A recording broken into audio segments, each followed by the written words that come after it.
This is Talking Capital Markets, where ideas drive the markets. We move past the headlines and into the heart of the deal, breaking down IPOs, M&A, governance, and the strategies driving real growth in today's capital landscape. No noise, no hype, just conviction, execution, capital in motion. If you're building companies, raising capital, advising boards, or deploying investment, you're not just listening, you're in the room. And now, here are your hosts, Mike Blankenship and Brian Jue.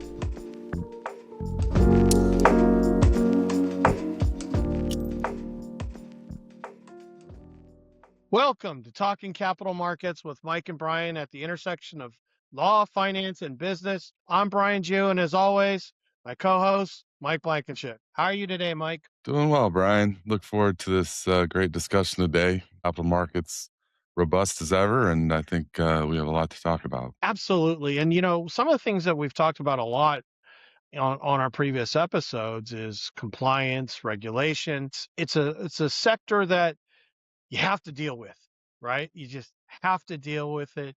It's there. You got to make sure you're doing things right. And when it comes to becoming a publicly traded company, it's even more important. And that's also why we talk about private companies should be thinking like they're publicly traded, because then they know they're doing things correctly, right? Yeah, I mean, if you're a public company, you are going to have certain regulation, and private as well, but public certainly more. You have a Securities Exchange Commission and other potential bodies depending on the industry looking at you. And so I think it's critical that you are thinking about that ahead of time, at least from a regulatory perspective, as you're looking for from financials, making sure that's all done properly as well. Absolutely. And so some of the stuff that we've talked about, including Sarbanes-Oxley and the cost of compliance, and how once upon a time it was a little bit easier to be a publicly traded company and certainly more cost effective. And whether it was meant to or not, the additional regulation that was brought on raised that cost of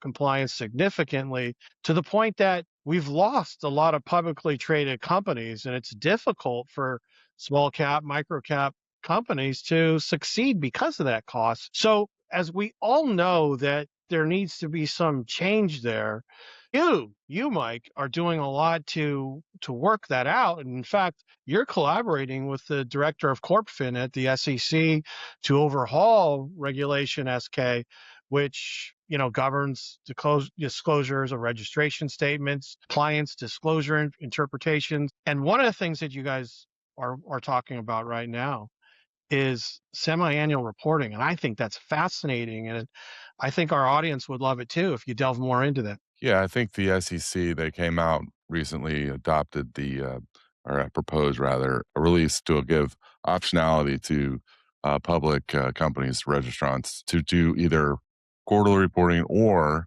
have the option to do semi-annual reporting on a new Form 10S. I think the point there is they're trying to do what the UK does, the United Kingdom, and a lot of reporting there that allows for semi-reporting. It's an interesting look because the larger companies that are followed by a lot of analysts and others expect quarterly reporting. So I don't think we're going to see much change in the way of larger cap companies, because there is this expectation that they're going to give a quarterly report. And they're also out there ones that raise money. So they're, if you're raising money, you raise it basically on your financials and information about your company and what the future growth. And so quarterly reporting allows that to go out there and get more information to the market, as opposed to waiting 6 months and not getting that information until late July based on the timing on the 10S. So I think that's where we're going to see some changes from there. So, and then on the smaller company side, it may be helpful from them from a compliance standpoint. So what about,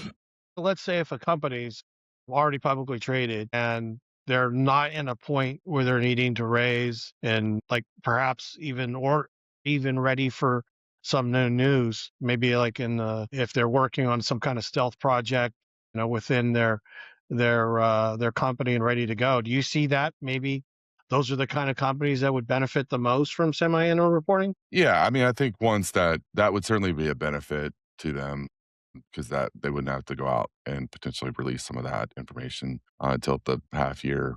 I think, we talk about smaller caps, micro caps. I think it would benefit them from a cost compliance standpoint, as you were pointing out, at least on the Sarbanes-Oxley and financials and how that costs more. I think from a smaller company standpoint, when you do your 10Q and your earnings, you're doing that every quarter, which means at the end of releasing that, you've already started for the next quarters, which means you need power, or manpower, and you need people to do that. And I think reducing that cost can probably be pretty good for them because you're reducing two extra reports essentially.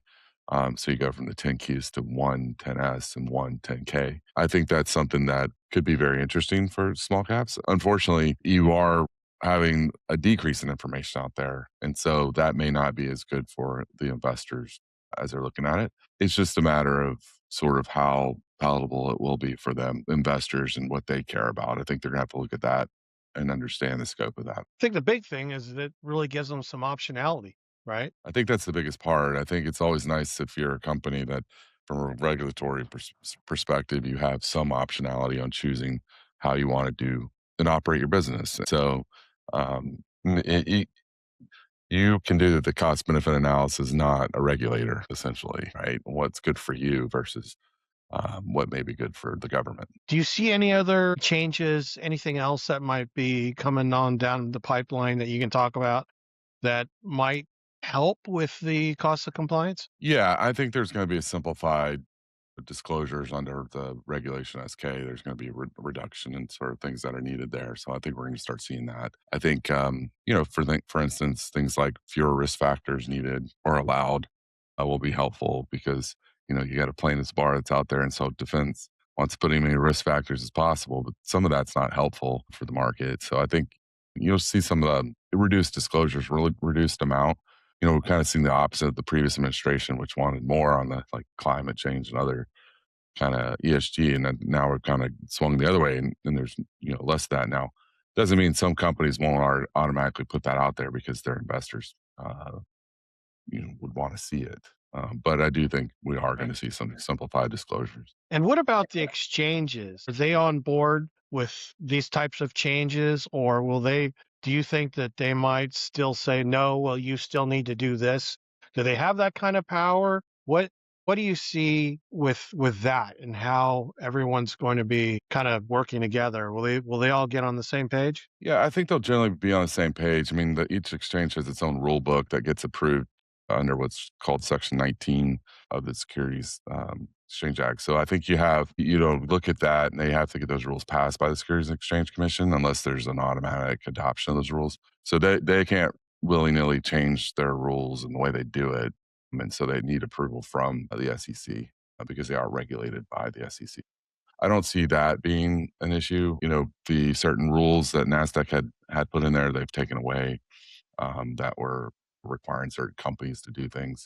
So all in all, I think they're going to, we have, and we've talked about this before, there's 3,300 U.S. publicly traded companies, and that's down significantly from 2000s, and over a quarter of a century. You've shrunk it down quite a bit. And so, that we have Securities Exchange Commission, in my view, that's really wants more public companies. At least if you listen to the public statements or read the public statements by the chair as well as the head of the corporation finance, you see a lot more like we want things to be more IPOs, more direct listings. Those kind of things are like, good for democratization of businesses and people being able to kind of go out there and get a piece of that and kind of help grow the U.S. economy. Absolutely. And I think it's fantastic. I think that it's something that we know needs to happen. And it seems like we're trending in that right direction where we will see some substantive changes that we can see emerging growth, lower or mid-market companies being able to view going public strategy as something that will work for them and work for their shareholders. And I think the other thing that I'd love to talk more about, in another episode down the road, is the face of the retail investor is changing as well. And I think that there's a real desire for retail investors of all generations to have that ability to invest in publicly traded companies that have the potential to grow beyond just everyone jumping in on the those same stocks, right? Mhm. Having an opportunity to participate in companies that they might know or want to know, right? So I think this is great. I appreciate your input and what you're doing and at every level. If there's anything else you'd love to share, let's hear it. Yeah, I think we're going to see an interesting, year, and hopefully a lot of growth there in the capital markets. Fantastic. Well, this is Talking Capital Markets with Mike and Brian. We appreciate your viewership and look forward to talking to you all again soon.